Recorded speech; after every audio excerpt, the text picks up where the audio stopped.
তো ওখানে আমাকে তারা 36 দিন ঘুমাতে দেয় নাই, আমাকে 36 দিন লাগাতার ঘুমাতে দেয় না। চিন্তা করা যায় 40 দিন পর্যন্ত আমার চোখ বেঁধে রাখছে, আমার মাথা বেঁধে রাখছে, আমাকে প্রস্রাব করে পর্যাপ্ত সময় দেওয়া হতো না, পায়খানা করে পর্যাপ্ত সময় দেওয়া হতো না। পায়খানা করতে গেলে সেখানে দরজা খোলা রাখতে বলতো। তারপর আমার পোশাক তারা খুলে নিয়েছিল, আমাকে পাগলের পোশাক রাখা হয়েছিল ইলেকট্রিক শকের মাধ্যমে। ওখানে আর অনেক লোক আছে, ইলেকট্রিক শকের মাধ্যমে, গরম পানির মাধ্যমে, এরকম লাঠি পিটার মাধ্যমে, হাত প্লাস দিয়ে বা কোড়াই ফেলার মাধ্যমে, সুই ঢুকাই দেওয়ার মাধ্যমে, মানসিকভাবে বিভিন্নভাবে তারা। আমি মুফতি মোহাম্মদ শফিকুল ইসলাম, প্রিন্সিপাল মার্কাজুস সুনান মাদ্রাসা পূর্বাচল ঢাকা।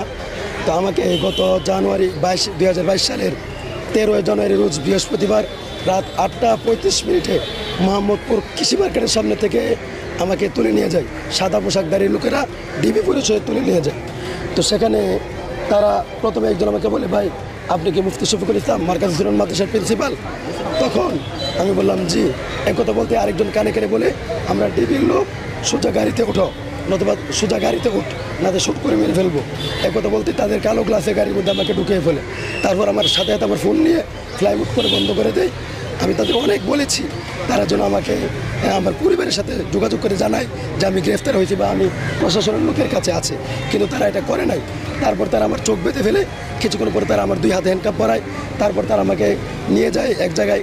আমি আন্দাজ করেছি বা পরবর্তী সময় জানতে পেরেছি সেটা উত্তরা র্যাব 1-এর তত্ত্বাবধানে, যদিও তারা নিজেকে আমার সামনে ডিবি পরিচয় দিয়েছে, কিন্তু তারা র্যাব 1 ছিল।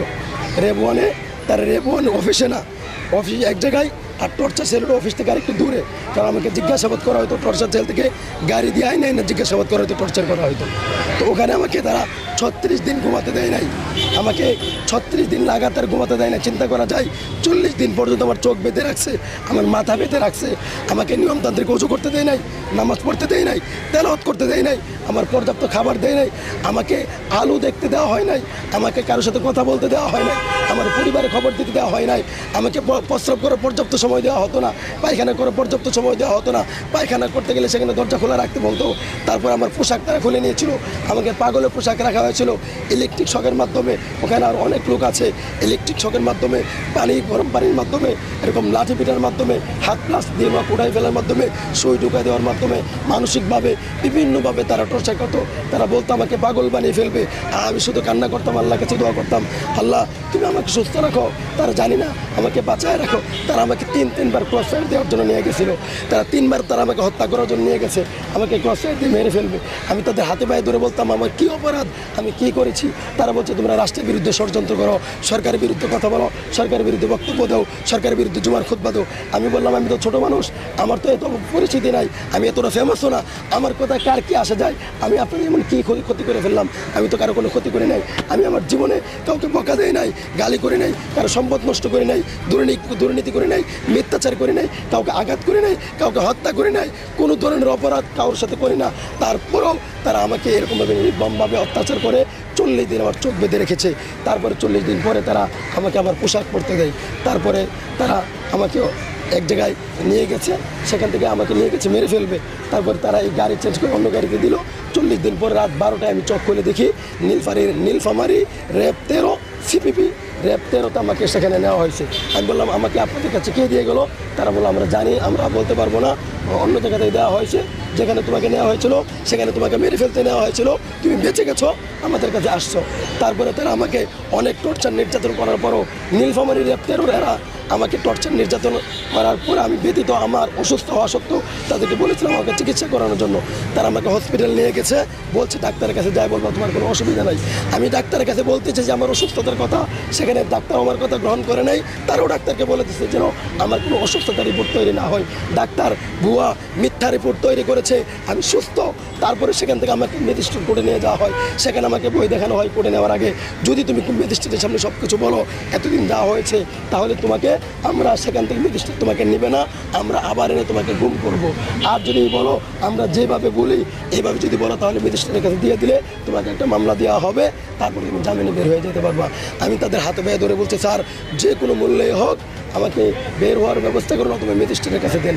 তখন তারা বলে ম্যাজিস্ট্রেটের কাছে যদি যেতে চাও তাহলে তারা কতগুলো কথা বলে দিয়েছে, এগুলো বলতে হবে, তারা বিভিন্ন অন্যায়ের কথা বলেছে, এগুলো স্বীকার করতে হবে। আমি চিনি না ওই এলাকা, রাস্তাঘাট কোনো কিছুই চিনি না। তারপরে সেখানে ম্যাজিস্ট্রেটের সামনে আমাকে নিয়ে বলছে কোথায়, আমাকে বলছে গতকালকে তারা গ্রেফতার করেছে, গতকালকে তারা 40 দিন টর্চার করছে, এটা বলে নাই, গতকালকে তারা গ্রেফতার করেছে। তারপরে ম্যাজিস্ট্রেটের সামনে এই কথা বলেছে। আমি ম্যাজিস্ট্রেট আমাকে জিজ্ঞেস করলো এখানে তুমি কোথায় আসছো কেন? আমি বলছি স্যার আমি এখানে কোনো কিছুই চিনি না। তারা আমাকে এভাবে তারা আমাকে ওই পরের ঘটনাগুলো বলতে দেয় না, দাঁড়ায় ছিল। তারপরে ম্যাজিস্ট্রেট আমাকে জেলখানায় পাঠায়, সেখানে অনেক কাহিনী, জেলখানার ভিতরে সেলের ভিতরে এখানে নির্যাতন করা হয়তো। প্রথমত কথা হলো লাঠিতে পিটানো হয়তো। আর আমাকে সবচেয়ে বেশি কষ্ট দেওয়া হয়েছে, আমাকে লাগাতার 36 দিন ঘুমাতে দেওয়া হয়নি, আমাকে দাঁড়িয়ে রাখা হয়েছে। একটা মানুষ এক লাগা 2 ঘন্টা 3 ঘন্টা 5 ঘন্টা দাঁড়িয়ে থাকলে তার অবস্থা খারাপ হয়ে যায়। 36 দিন আমাকে ঘুমাতে দেওয়া হয় না, আমার মেরুদণ্ড ফেটে যাওয়ার মতো অবস্থা হতো। আমার মাথাকে 40 দিন পর্যন্ত টাইট করে বাঁধা রাখা হয়েছে। আর এর জন্য আমার যে ব্যথা তৈরি হয়েছে এখন পর্যন্ত আমার সেই ব্যথা আছে। আমি 1.5 বছর জেল খাটার পরে বের হয়েছি, 1.5 বছর পরে আজকে পর্যন্ত সেই ব্যথা আমার অনুভূত হয়। আমার সারা শরীরে আমি অসুস্থ হয়তো তেমন অবস্থা হয়ে গেছে, নিস্তেজ হয়ে গেছে। আমি ভালোভাবে হাঁটতে পারি না, একতলা সিঁড়ি উঠতে পারি না। অথচ আমি অত্যন্ত পরিশ্রমী ছিলাম, কর্মঠ ছিলাম, আমি অনেক পরিশ্রম করতে পারতাম। আজকে আমার জীবনটা, হ্যাঁ চোখ বাঁধা ছিল, হাত বাঁধা ছিল, কখনো হাত পিছন দিয়ে বাঁধা রাখতো, কখনো উল্টায়া রডের লেগে ঝুলাই, এরকম রডের সাথে ঝুলাই বাঁধা রাখা হয়তো। ওখানে যে ছোটো ঘরটা, ওই ঘরটা একজন মানুষ শুধু দাঁড়ানো যায়, এর বেশি কিছু করা যায় না। হাঁটা চলা করে একজন মানুষ দাঁড়ানো যায় বা চাইলে বসতে পারে, কোনোরকম শুইতে পারে।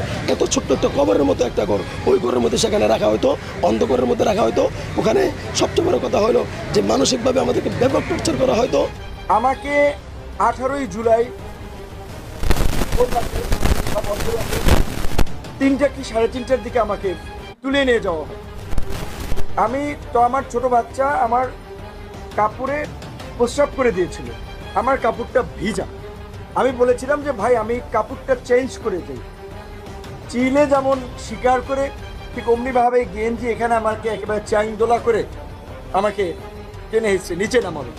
আমার প্রস্রাব করা কাপড়টা পর্যন্ত আমাকে চেঞ্জ করতে দিল, আমার পায়ের জুতাটা পর্যন্ত আমাকে নিতে দেয় নাই। কিন্তু গাড়িতে উঠেই এই জম টুপি বলে যেটা, কালো টুপি পরাইলো, হাই সাউন্ডে মিউজিক গাড়িতে, অর্থাৎ যেন আশপাশের কোনো শব্দ টব্দ আমি শুনতে না পাই।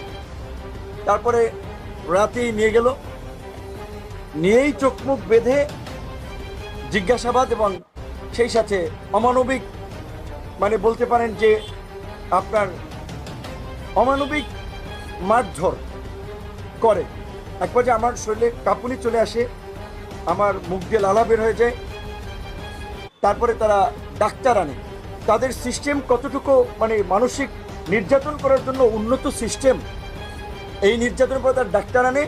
ডাক্তার চোখ বাঁধা আমাকে ইনজেকশন দেয়। আমি ইনজেকশন দেয় কিসের ইনজেকশন?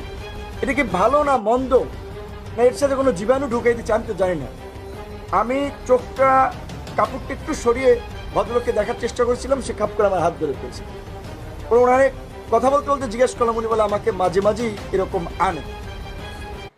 তারপরে রাতে ঘুমেই পড়ি, সকালবেলা খাবার দেয় অন্ধকার ঘরেই। একটা ছোট্ট মহসিন হল, ঢাকা বিশ্ববিদ্যালয়ে যারা গেছেন, নিচে যে সিঙ্গেল রুমগুলো থাকে ওই রকমের একটা রুম, রুমের মধ্যে বাথরুম, লাইট নেই, খাবার দিছে মোমবাতি জ্বালাইয়া, দিনের খাবার না রাতের খাবার আমি জানি না। তারপর আবার জিজ্ঞাসাবাদের জন্য সকালবেলা খাওয়ার পরে নিয়ে গেল, সেখানেও মারধর করা হলো। কারণ হচ্ছে আমি নাহিদ এবং সার্জিসের সাথে ফোনে আলোচনার পরে ওদেরকে বলেছিলাম যে এই 8 দফা দেওয়া যায়। তখন বলছিল যে ভাই আপনি একটু লিখে পাঠান। আমি মেসেজ করে পাঠাইছি। এইটা আমার একটা বড় অপরাধ ছিল যে আমি কেন 8 দফার মধ্যে ওবায়দুল কাদেরের পদত্যাগ, স্বরাষ্ট্রমন্ত্রীর পদত্যাগ, প্রধানমন্ত্রীকে ক্ষমা চাইতে হবে সেটা বললাম। এবং নাহিদ সার্জিসদের সাথে আসিফ সহ আসলে ছাত্র নেতৃবৃন্দের সাথে বৃহস্পতিবার দিনই আমি ওদের সাথে আলোচনা করে আমরা বলেছিলাম যে বৃহস্পতিবার দিন যেভাবে সারা দেশে নির্বিচারে গুলি করে মানুষ হত্যা করা হচ্ছে, শুক্রবারও করা হচ্ছে, কাজে এখন সরকারের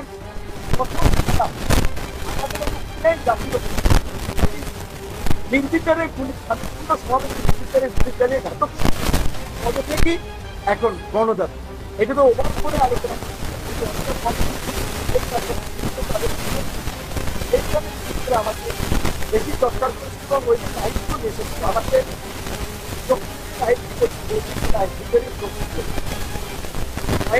আমাকে আমাদের করতে দিয়ে দেবে প্রচুর মানুষ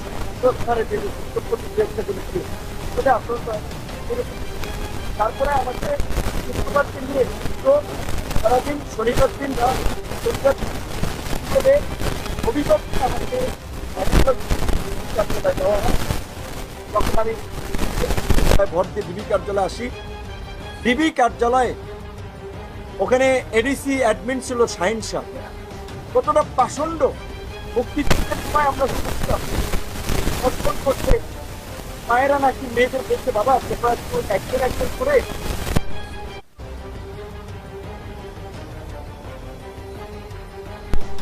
জুলাইয়া শরীরে পায়ে মারলো।